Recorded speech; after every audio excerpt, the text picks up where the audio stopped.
Good day, ladies and gentlemen, and welcome aboard the Imperial Freedom Fighter, the F4U Corsair. And today we will see an ace traitor gameplay. And I have to say, I always liked the look of the Corsair. You probably know why.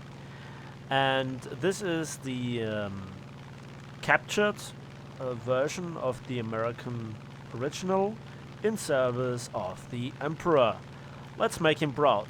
And I have stealth belts, and they are a little bit different to the stealth belts of the higher tier M2 Brownings you get on the American planes. I think there is an additional pure AP shell in there. So I was climbing for a long time. I saw on my left side and in front of me a lot of enemy planes a bit higher, but they were engaged by a lot of my own friends. And here I tried to sneak on this I-16, and this is why I cut the throttle, but he saw me and tried to turn, but a little bit of freedom spray and he got a hit. I boomed through, and you can see this plane behaves remarkably good at top speeds or high speeds for this battle rating. Battle rating 2.7. Oof. When you think about this, this is the same battle rating as the D521 and D520, which you really can't compare with this plane in terms of performance. And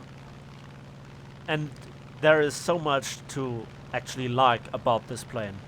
The ammunition load, the guns, the sound of the engine, the behavior, since there were some flight model reworks, and yeah, the battle rating.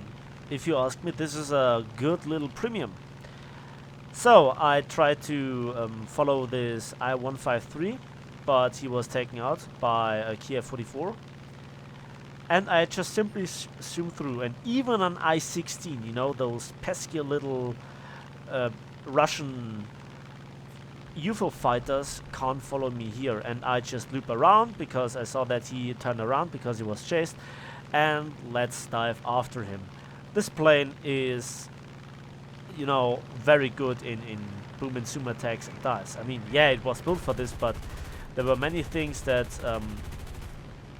used to be good in the real world performance and are not performing that great in the matter of War Thunder. This plane, however, with that battle rating that low, it really performs really good.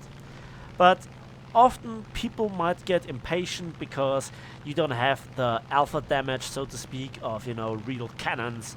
You know, when you probably get to play with the Germans or the Russians, you're used to a lot of to a lot more destructive output out of your guns. So, and there I critted the tail control of this I-16, and down he goes. That's my first kill. Now then I just turn over. Yeah, that is actually a problem flying a boom and zoom aircraft of another nation within the Japanese forces, as you have to fly Japanese aircraft with the right amount of aggression. Because if you stay back, like, you know, I have adopted my playstyle with the Germans, you don't get anything of the enemies that you face. Next kill on another I-153. No, the battle rating of this plane makes absolutely no sense. This was, you know, it's known that some battle ratings don't fit certain planes, and there are a lot of complaints about it.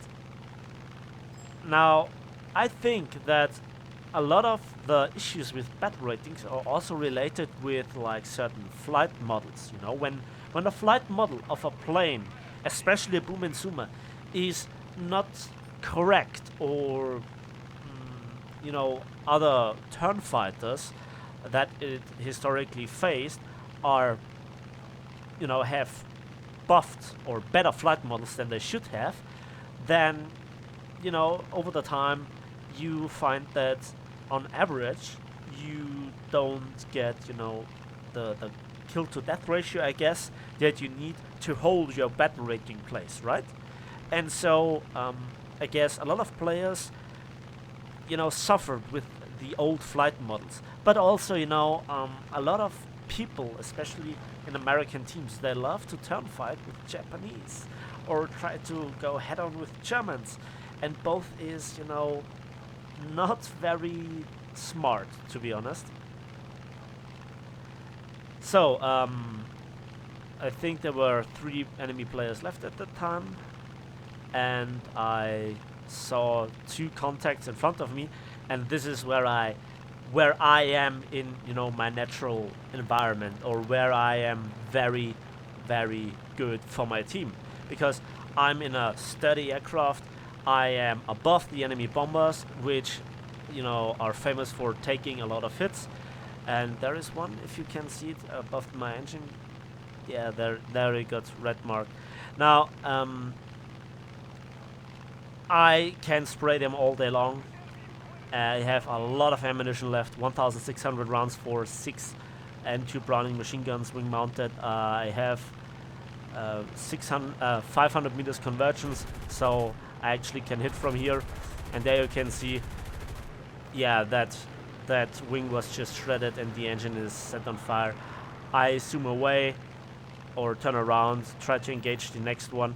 Even if he would extinguish the fire, he would take tremendous amounts of damage, I guess. And there is the second. I open fire from over a kilometer, and then I got the kill on the other one and set with the last bullet the engine of the AR2 on fire, turn into him. This plane has now a remarkable flight model. I really love it. Set the second engine on fire and spray him to death. Now that was my 4th kill. Just like that. Easier like that. Always keep your speed high. And now my web is like out, or it's like, yeah, gray, so it doesn't give me any benefit. That was the screenshot for the thumbnail. Yeah, this is how I make my screenshots and thumbnails. Sometimes I go into the replay, you know, and try to find the nice situation of the game. But I think this is kind of showing the plane in its best light. So I see the last plane. It's in fact the last enemy player. Again in an I-153. Many numbers, and he's also, you know, circling his airfield, as it seems. And there I write to him, "Be honorable."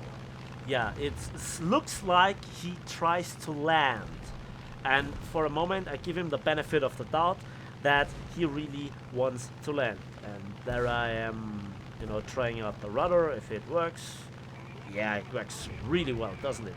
So, and it looks like he lands. And I'm the only, you know, the only fighter or the only player of my team near his airfield. And as the rest of my team, you know, is strafing ground units. But it seems like he has spotted me and thinks I would strafe him on the runway. I don't like, you know, AAA of airfields, especially against Japanese planes. But this is an American. Doesn't matter. It has, you know, the Japanese markings on them. AAA has a good aim or a good target. And there you can see him right next to the runway. And this was inevitable, of course. AAA sniper guns, and my entire plane is yellow. So for a moment I thought, could I make it back on this map to my airfield? But then, you know, it's the last player. And how long will it take? And when you see the traces from one AAA station, you have to adjust your course because you are targeted. That's a good indicator. When you see the tracer of a volley, you know that you're targeted. And this is when when he overextended, you know, the circling above his airfield, and I go into a very sharp boom and zoom attack, and I overlead a little bit, and then I try to avoid the AAA fire by going along this river valley. and you know, try to get below the firing arc.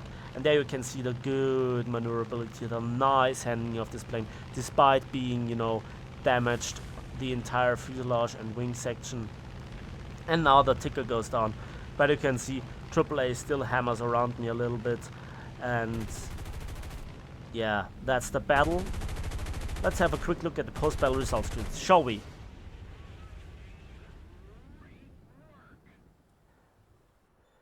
So, and there we can see for 5 destroyed aircrafts and 4 critical hits, I got 137,000 silver lines and 7,189 research points. And that's a lot. And as you can see on the mark of extinction, I played this plane a little bit. And you can see I was first in place with 3,535 score points. Yeah, the Corsair, it's a really nice plane nowadays. I actually highly recommend it. That's the wrong one. Yes, there we go. So, anyways, thanks for watching. Thanks for listening. Like the video if you did. Subscribe if you want to see more.